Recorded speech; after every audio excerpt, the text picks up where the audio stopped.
ay iterated factorial. So, ito yung part ng factorials na kung ang tawagin natin sa computer science, recursion.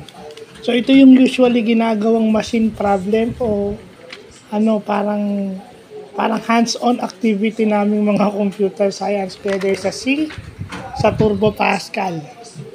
Di ba? Pascal at Siko ginagawa to. No? So, nung nag-aaral ako, so yun.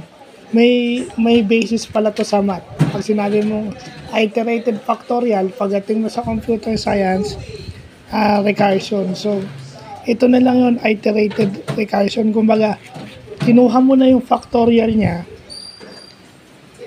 factorial mo siya, yung nasagot na nakuha mo, ipapactorial mo pa ulit. Kung malaking number yun, mahaba-haba. So, kagaya nitong nakuha ko, 24 times, ibig sabihin, factorial ng 24. So, factorial, 24 times 23 factorial.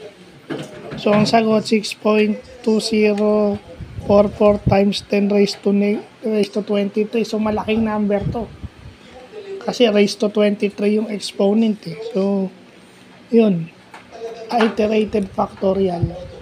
So, maganda kasi pwede nating i-relate sa computer science.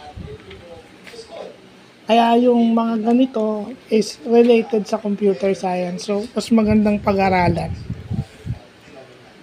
So, yun lang pa.